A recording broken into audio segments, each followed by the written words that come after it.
Добре дојдовте. Ова е новото издание на Fairplay, кое, како и сите останати, нашата екипа ви го подготвува со многу љубов и внимание и затоа се надевам дека ќе успееме да ве задржиме на оваа фреквенција во наредните минутки. Ќе стартувам со нешто што ете го имам како свое убаво искуство, а тоа се сите мои одења на спортскиот аеродром Стенковец. Не е место кое што често го посетувам, меѓутоа секој пат кога ќе отидам се случува нешто интересно, а и учам нови работи. Па денеска наша тема ќе биде авиацијата, а и падобранството како активност која што е тесно поврзана со овој свет. Верувам, знаете, за многумина оваа тема е интересна, но не секој објективно може да биде дел од светот на авиацијата. Како и да е, денеска имам двајца гости во студиото кои што пред се ги поканив поради еден факт и еден голем јубилеј кој што го прославува Аероклубот Скопје. Замислете, овој клуб постои дури 100 години и годинава ја прославува својата голема годишнина. За сите активности кои што ќе бидат поврзани со оваа тема, но и за тоа како функционираат секојдневно овие луѓе, ќе да знаеме во продолжение. Затоа ве канам да бидете со нас и да останете на телно. Како се негува 100 годишна клубска традиција? Дали е вистина или мит дека човек треба да поседува посебни предиспозиции за да биде дел од светот на воздухопловството?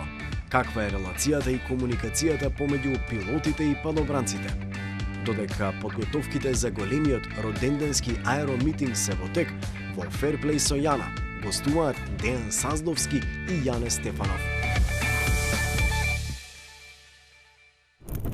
За тоа како поминува еден обичен ден на Стенковец. Кој може подобро да ни каже од моите денешни гости? Со задоволство им посакувам добре дојден на Јане Стефанов и Дејан Саздовски. Добре најдовме. Како сте? Спортски. Спортски, најдобро е да е човек постојано така, со таков филинг. Веднаш ќе стартувам со јубилеј, бидејќи тоа го кажав и централно во најавава, за мене е фасцинантно. Искрено не го знаев овој податок, но го пронедов затоа што веќе стартуваа вашите најави и бројка за почетна. Вистина, можеби меѓу ретките нешта кои толку долго обстанале кај нас. Претпоставам добро чувството да баш сега сте овде и можете да го прославите и одбележите. Само што не сме биле тама кога се формирал. Не сте биле. Но без разлика верувам дека ќе има добри мемории, фотографии и така доколку што Аероклуб Скопје е формиран тачно 1923 година во текогаш на СХС, како на територијата на нашата територија Македонија, еден од првите клубови што е формиран. Заедно со истата година Аероклуб Струмица имало тогаш. У тоа време, денеска нема, но тогаш имало. И тие два клуба биле формирани малтене во исто време. Се формирале заради ентузијазмот кон воздухопловството кој што се ширел на секаде во светот, во Европа, во Америка и така натака. Поддршката се разбира дека дошло од централната влада тогаш во Белград. На територија на Скопје е формиран Аероклубот Скопје.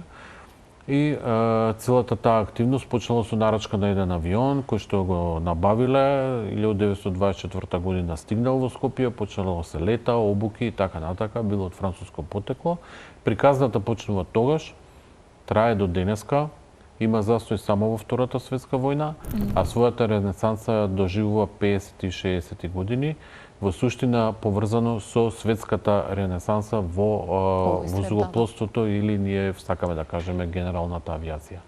Таа е генерална авиација, секоја оваа авиација која што е мала авиација за учење, за почеток, за спорт, забава, транспорт на луѓе и така натака. Оваа година сакаме да завршиме со еден след на приказни кои што ќе се снимат за да траат и во наредните 100 години, значи све што е тоа од историја, што може да се сними, што може да се напише, ќе се направи оваа година, ќе биде јавно презентирана, ќе биде јавно достапна и на 16 септември оваа година ќе направиме еден централен настан, тоа ќе биде еден аероклуб, еден аеромитинг. Аеромитингот ќе се одвива на спортскиот аеродром Стенковец, каде што и ние базираме. Ќе биде најатрактивното нешто што се случило на овие простори. Во последните 100 години. Сите присутни ќе бидат задоволни од тоа таму што ќе се случува. Има многу адреналин, многу интересно, во живо ќе се одвива. што е реткост, многу гледале акробации на телевизија, ова ќе биде све во живо. Очекувате, како што разбрав, да има многу луѓе и таа бројка ми е фасцинантна. Значи, од сега апелираме граѓаните на град Скопје да доаѓаат со автобуси, бидејќи ги градски сообраќај ќе биде организиран да носи луѓе со автобуси, ќе има специјална станица на спортскиот аеродром Стенковец. И од сите населби во градот ќе собира луѓе, ќе ги носи, ќе ги враќа, шател автобуси, така натака, а паркинзите кои што ќе бидат спремни околу аеродромот за неколку илјади коли ќе бидат воглавном наменети за посетителите од Косово, Србија и од другите градови во државата, бидејќи ќе биде од митингот од регионална карактер. Значи, повикот е на сите европски здруженија кои што се бават со воздухопловство и очекуваме до 500 воздухоплови спортски да пристигнат на аеродромот и да присуствуваат на овој митинг.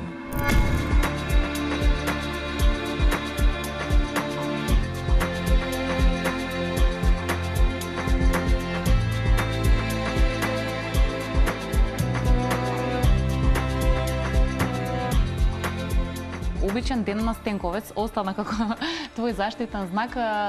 Продолжуваш таму со екипата да функционирате секојдневно. Па хајде накратко како тоа изгледа. Претпоставувам привилегија е да човек секој ден оди таму на работа на некој начин, ама не е само работа, задоволство е. Најубаво е нешто кога ќе успееш работата да ти стане задоволство, а ние што работиме во аероклубот, всушност ние хобито ни стана работа и сега се реализираме преку аероклубот и на различни позиции. Дејан е пилот и јас сум падобранец. Имаме механичари, имаме повеќе луѓе во администрација, право, каде што повеќе луѓе функционираат како едно семејство, повеќе како семејство отколку како некаква организација. Околу аероклубот оваа година покрај прославата на 100 години, што ние еден проект кој веќе одамна го размислуваме дека треба да го направиме.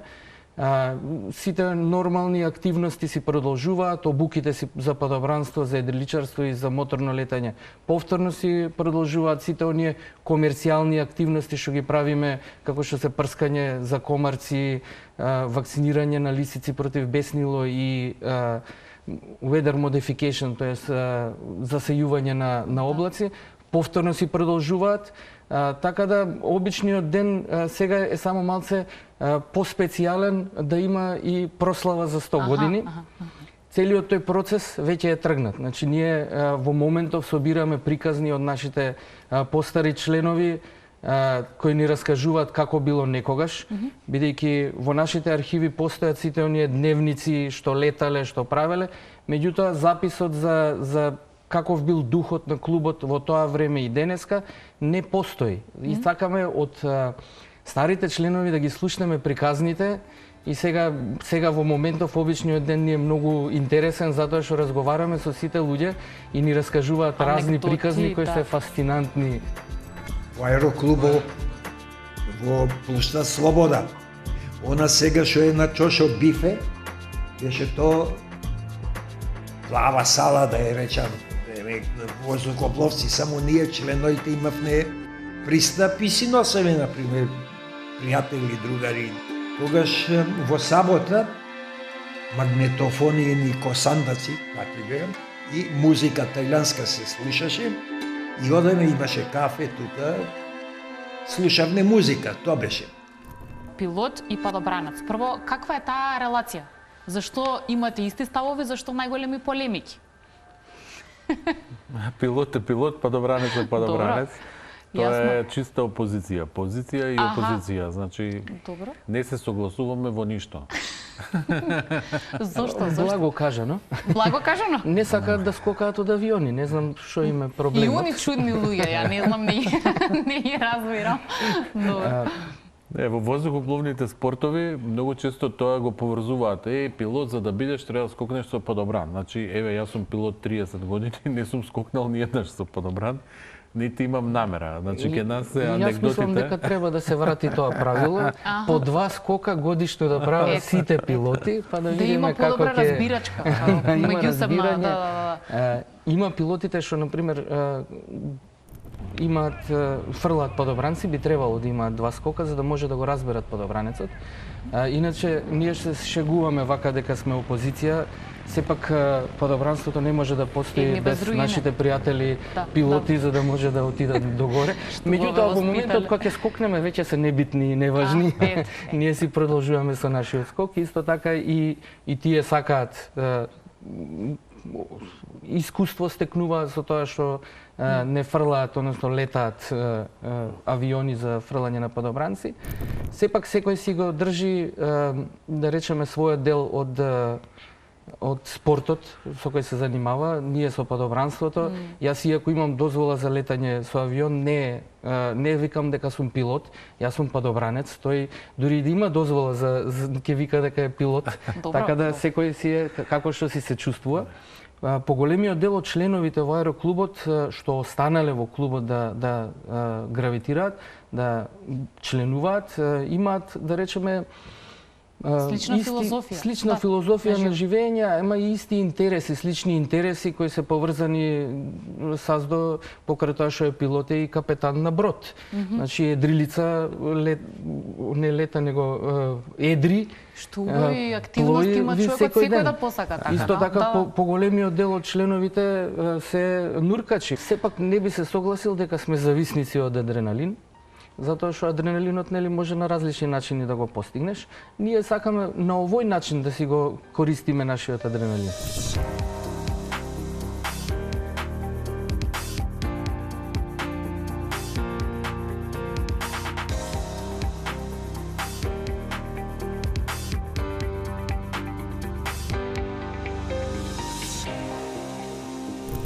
Ние пилотите живееме во светот дека не би требало нормален човек да скокне од здрав авион. Значи тоа е нашата девиза. Многу мина го мислат.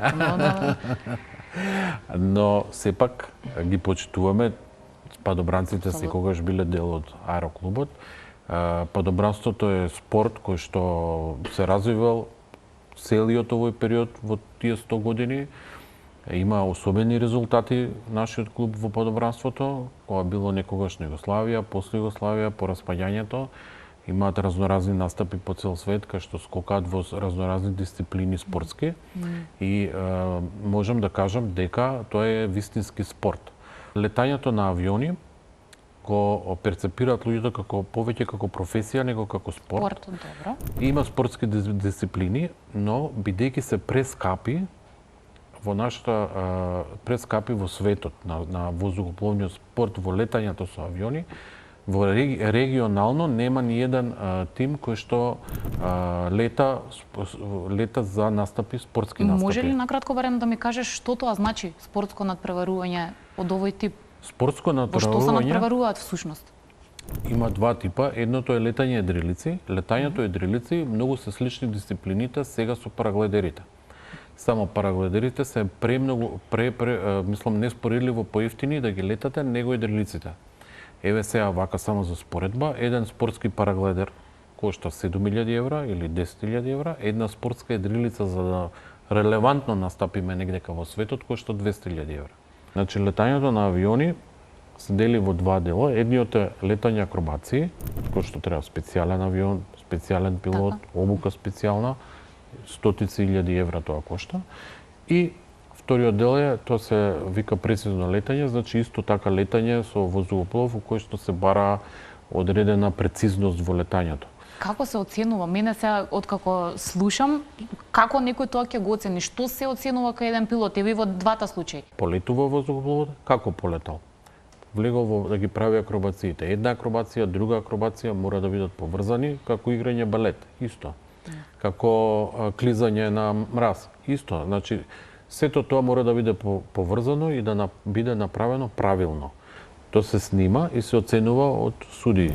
Едно познато акро е, вака луѓето што го гледале почесто, да се доближиме малце по до нормалниот свет, е она Red Bull. Значи Red Bull летањето, тоа е такмичење, ама малце поврзано со атракција, не е толку со тој квалитет на изведување на одредени акробации. Во Македонија, на нашиот спортски аеродром, се сведува на два типа на луѓе. Едни луѓе што летаат за забава и воздухопловите ги користат за да имаат воздухоплов или еден одреден наш воздухоплов да го искористат за задоволство. Забава, задоволство и прелета до Охрид, до Тиват, до рекреација и така натака, малце е поврзано со тоа. Ајде да кажеме уживање, луѓе го користат. Исто како и други спортови, нели? Не секој се надпреварува, туку рекреативно ги применува. Рекреативно, тоа е едниот дел. И вториот дел се млади луѓе кои што градат кариера. Значи, тоа се 16, 17, 18 години, луѓе кои што сакаат да стигнат до комерцијални пилоти, да летаат во комерцијални компании кои што оперираат лоукостовија во Македонија и така натака. Имате Дирекција за заштита и спасување, гасење пожари, МВР, летање хеликоптери, влада, има владен авион. Може, значи, кај вас да почне целата таа? Сите приказни во градењето, кариера во воздухопловството почнуваат кај нас.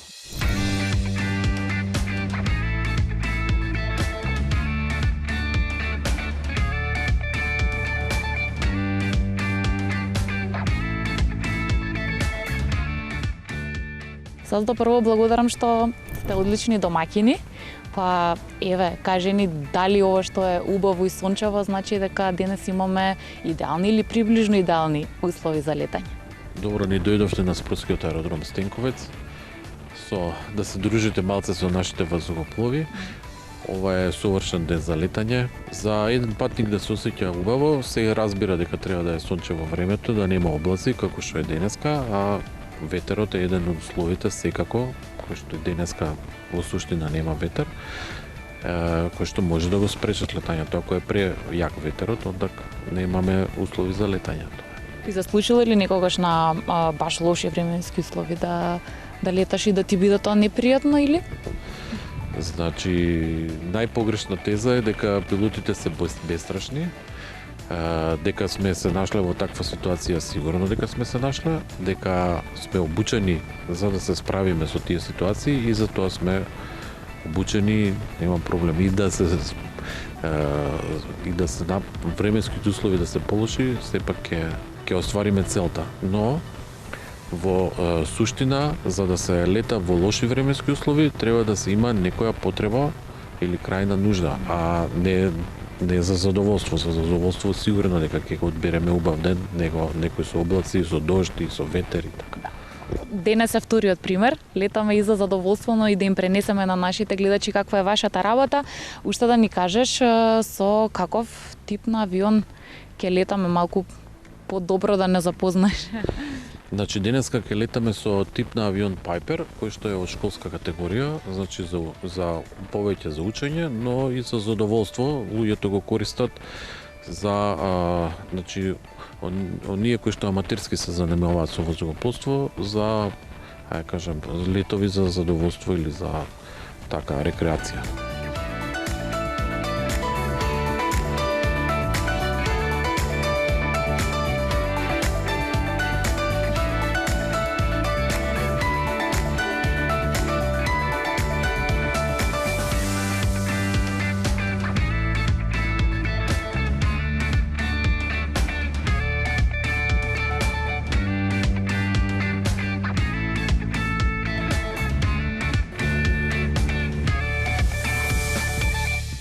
Ако еден човек дојде и на Јане му рече јас сакам да се занимавам со падобранство или ако тебе ти рече јас сакам да бидам пилот, што ќе следува како одговор од ваша страна? Кои се основните нешта што треба еден човек да ги има за да може да се обиде, а потоа да видиме дали ќе стане дел од друштвото? Сите што имаат желба да се занимаваат со било кој од овие воздухопловни спортови, се добре дојдени во нашиот клуб.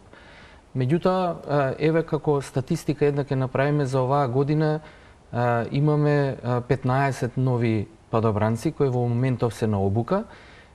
За да може, за тие 15 кои дојдоа, јас имам направено со преку 300 луѓе, имам разговарано на телефон, допишувано по социјални медиуми со околу 300 луѓе. Значи тоа е процентот на луѓе кои одлучуваат да се занимаваат со тоа.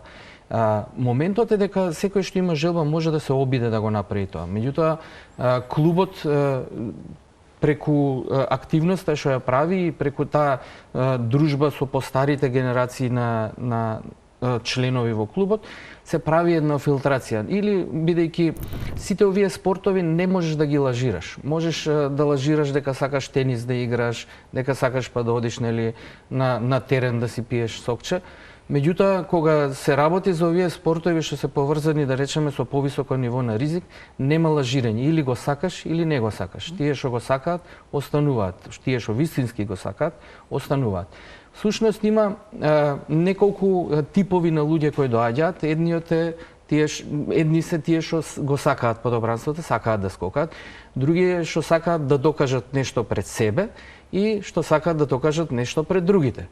Овие што сакаат да докажат нешто пред себе и пред другите, во првите 2-3 скока веќе си докажале и немаат потреба повторно да скокаат. А тие што навистина го сакаат, остануваат во клубот и остануваат, се обидуваат да најдат начини, бидејќи ова сепак е малце и скап спорт, се обидуваат да најдат финанси за да може да си го финансираат скокањето. Кога се случил во клубот првиот официјален лет, попрецизно бидејќи спомена веќе година, а кога првите скокови, да?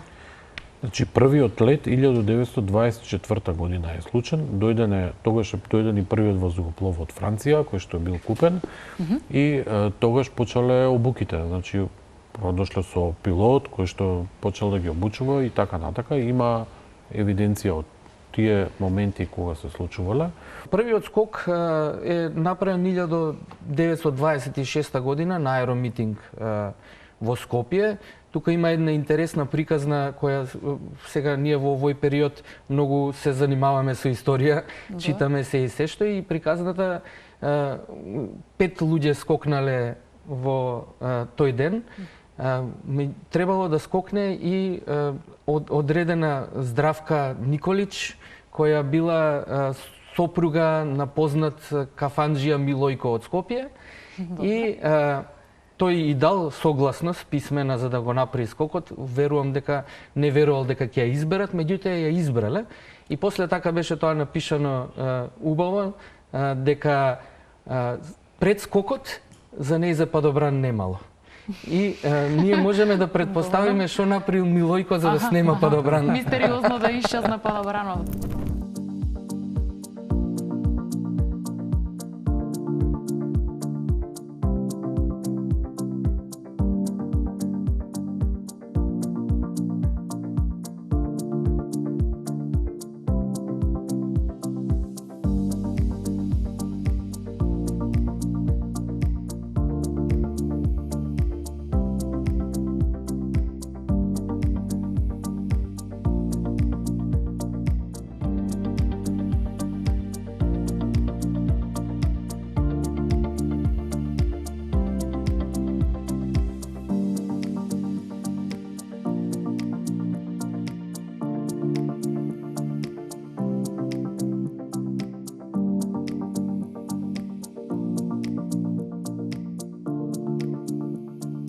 Како изгледаа вашите лични први искуства? Значи прв официјален лет и прв официјален скок, да. Кога беше тоа? 1993 година го почувствував со едрилица, бидејќи по тој стариот систем беше прво се летаа едрилици и се учеше да леташе едрилица, после тоа се леташе авион, бидејќи имаше селекција и во нашето време, во моето време не се плаќаше. Значи Министерство за одбрана и Министерство за образование беа спонзори на сите воздухопловни активности и со крајна цел селекција и бирање на кадри да има за во војска и така натака, а Министерство за образование за да има воздухопловен кадар. Завршуваше школска година, се правеше база. Базата беше на спортскиот аеродром Стенковец нормално. Таму спиевме, имаше спавална, како да кажем. Например, 7 меделичари бевме избрани. Претходно сме биле на теорија, цела зима сме поминали низ теоријата, сме полагали испити, лекарски прегледи и така натака. Дојде моментот кога едноставно инструкторот искочи од лицата и кажа: "Спремен ли си сам да идеш?" Да. И идеш сам. шокиран максимално, не ни бев свесен дека можам сам да летам. Не повлече авионот, озработев све како што учев предходните денови тачно точно по сите школски и слетав, и тоа се случи 2 пати тој ден и беше тој моментот на секој еден пилот кој што го преживува, и тоа е најголемата траума усвари, која што страшно, има страв предпоставам. Никаков страв. Нема страв. Нема, само имаш адреналин колку што сакаш и да не сгрешиш нешто, да го направиш истото. И тоа беше тој момент кој што до крај на живот веројатно ќе го памтам, и тогаш уствари така се станува пилот. Луѓето не треба да прават перцепција за пилотите дека се специјални луѓе. Значи, тоа не се никакви специјални луѓе, тие се најобични луѓе, нити се хиперинтелигентни, нити супер луѓе. Значи, тоа се единствено нешто што ги двои луѓето помеѓу тие што летаат и тие што не летаат. Ние го оценуваме тоа како способноста на еден човек да го менаџира стресот. Значи, колку повеќе можеш да се справиш со стресот, толку си подобар пилот. Бидејќи единственото нешто што ги двои овие луѓе од тие луѓе е луѓето што имаат поголема доза на стрес, никогаш не можат да се осамосталат сами да раководат со возоглавата. Во нашиот клуб имаме систем за било кој што сака да се занимава со возоглавство или сака да проба да се занимава со возоглавство, му даваме еден пробен лет со инструктор кој што може да му каже: ти имаш имаш предиспозиции да можеш да леташ, да не леташ и така натака. Во главном, кога ќе се развие еден пилот, важи анегдотата: секој жив пилот е добар пилот. Или седни летај го авионот, или немаш што приказни да кажуваш, што е тоа. Значи, кога коментираме, особено на комерцијални летови, кога и нели има некои што се за нас може по-травматични, турбулентни и така натаму, кога ќе речеме пилотов денеска катастрофа беше, минатиот пат подобар ми беше летот, не. Така, не ни е на место заклучокот, сакам да кажам. Тотално не е врска до него нема. лично. Да. Значи, сите пилоти, посебно во комерцијалниот дел од летањето, летаат на ист начин. Не може, не ни можат да импровизираат. Нешто. Так. Нити да тоа слетал по-нежно е забрането. Значи, секое слетување треба да биде бам. Школско. Бам. Бам. Значи, кога ќе видите еден авион дека слетува и направил бам, тоа е вистинскиот начин. Тој што направил лис, или ние лис го викаме, ништо не се сетило, тоа е неправилно. Не е школски. Во нивниот свет. Добро. Не е школски. Не, нема тамо школски. Тамо школски е процедура. И од прв ден до последен ден така се лета возоглавот, тие се книгите, исто мора да биде правила на компанија, правила, и тамо нема импровизација. Значи ке нас кога ќе дојдеме, кога ќе дојде некој да лета, ај идеме до водно, идеме до вамо, тамо може и малце креација да се додаде. Тамо нула креација нема.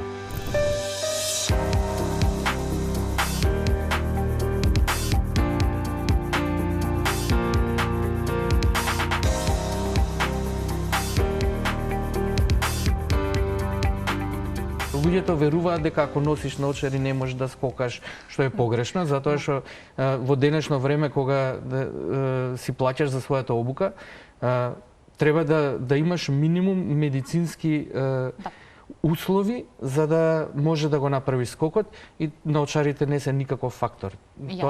Затоа и е тоа верување дека треба супер луѓе да бидат тие што специјален да си по нешто. Специјални. Твоето прво искуство сега и ти да ми го раскажеш? На 16 години имав една...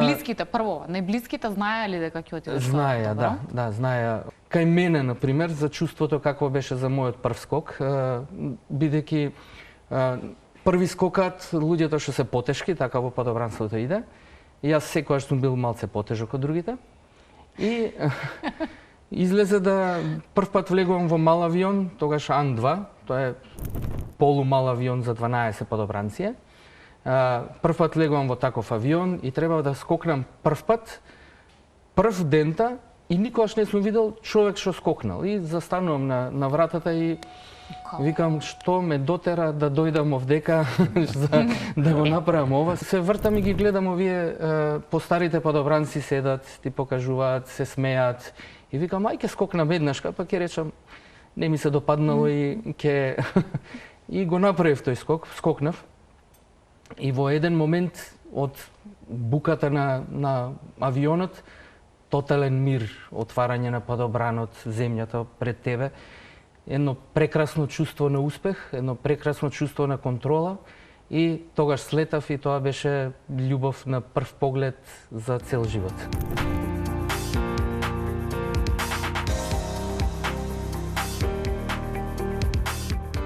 Сега имаш ученици и сега се случуваш со обратната страна на приказната. Ти си тој што вака треба да направи во еден момент.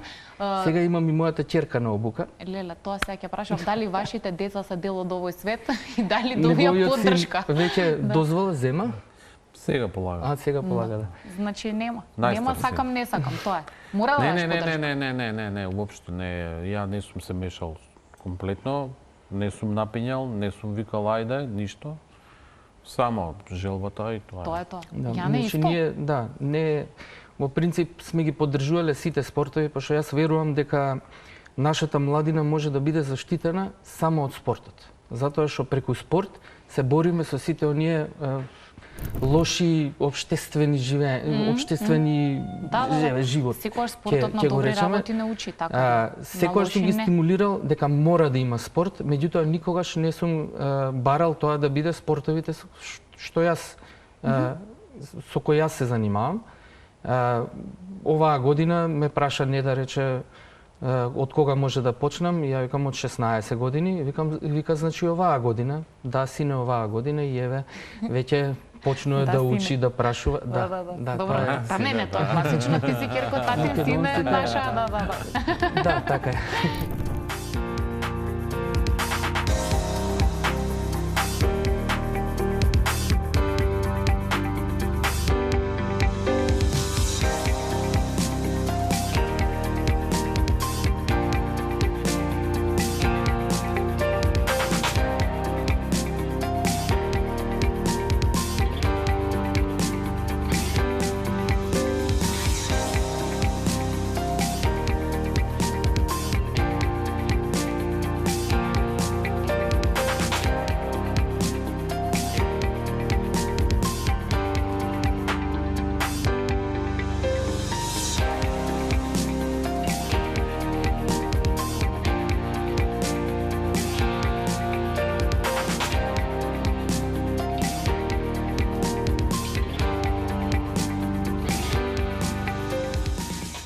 Има еден многу важен податок, не сакам да го заборавиме, посебно за оние кои сепак имаат страв од целиот овој свет. Меѓутоа, статистиката, бројките ваши кажуваат дека за среќа жртви немате. Што не. Вака Аероклуб Скопје во овие 100 години нема ниеден сериозен инцидент од таков калибар. Значи, во падобранството имало напукната нога, заради лош доскок и така натака, ветер, такмичењата они не ги бираат, значи такмичењата некогаш се речи си во секој спорт има, нели? Кога тренираме се случува. Но сета безбедност можеме да кажеме дека во овие 100 години била 100%. Имало членови кои што биле ке нас членови, кои што одреден период фатиле свој правец вон нашата институционалност. Значи, ние еден член го викаме вака, тој додека рипа ке нас, или додека лета ке нас, додека земе дозвола, тоа е наша юрисдикција. Ние се грижиме за него комплетно да биде безбеден во сите аспекти. Има правила, се почитуваат. Правила, све. После тоа, додека ги користи нашите вазухоплови или нашите падобрани и е под юрисдикција на клубот, скокањето и така натака, тоа го сметаме како наша обврска. Некој човек кој ќе реши да си купи свој падобран и да оди во странство, да скока на свој начин, во своја организација, тоа не е више наш, ние не го носиме како наш терет или одговорност. Во однос на скокањето, додека двајца инструктори не видат, дека ученикот е способен за скокот, нема да скокне тој. Може да сака премногу, ама додека двајца инструктори не речат дека овој може да скокне и е подготвен за скокот, тогаш вако нема да скокне.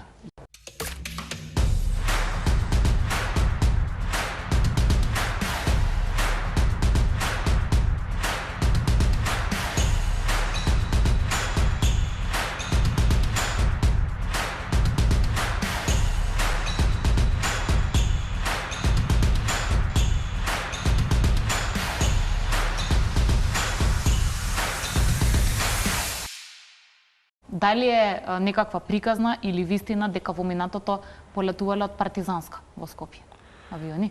Значи од улицата Партизанска е полетан жирокоптер. Тоа е жирокоптер, тоа е воздухоплов кој што има мотор со перка и горе има елиса како хеликоптер. Перка како хеликоптер горе поставена. Движејќи се напред по Партизанска се создава вртење на горната перка и полетува.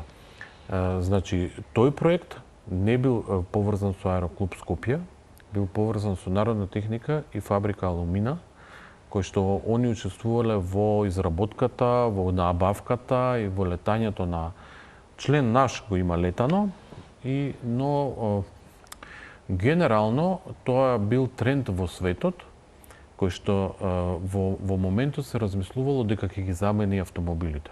Сите фотографии што ќе ги видам со падобранци или најголемиот дел од нив се навистина многу убави, па и видео снимки. Која е најубавата локација или за тебе најубавата гледка што си имал досега од сите твои искуства? Јас сум од Скопје, мене најубаво ми е да си скокам овдека на нашиот аеродром. Мене таа гледка ми е прекрасна. Јас кога сум на нашата ливада таму на Стенковец, мене ми е најубаво и најубаво се чувствувам. Меѓутоа, секогаш се атрактивни скоковите, да речеме, покрај море, на езеро, на планина. Плоштад беше доста интересен скок. Да, има видео снимка од тоа, нели? Имаме, да. Ќе прикажеме. Добро. Да. Во скокањето, например, не е местото каде што скокаш, колку повеќе места да имаш скокнато, значи да скокнеш на различни места, да скокнеш во различни периоди на денот, навечер, сабајле. Значи ние имаме, еве исто убав скок ми е и слетувањето на Кале, кога скокавме навечер и слетувавме на Кале, убав е затоа што е тежок тој скок. Да се изведе таков скок ти треба многу вештина и ние успешно го направивме тоа и тоа е една сатисфакција лична и тој скок ми е исто прекрасен.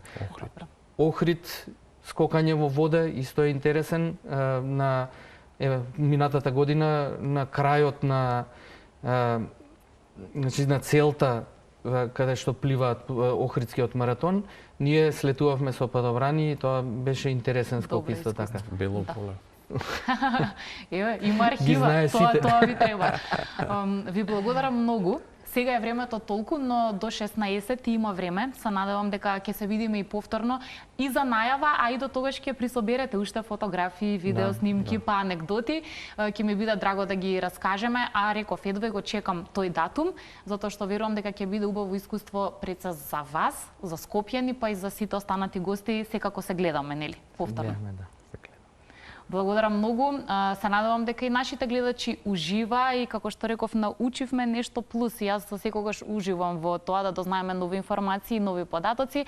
Се надевам така ќе биде и следниот пат. Го знаете добро нашиот термин недела 16:15 на Телма. До тогаш останете во добро расположение.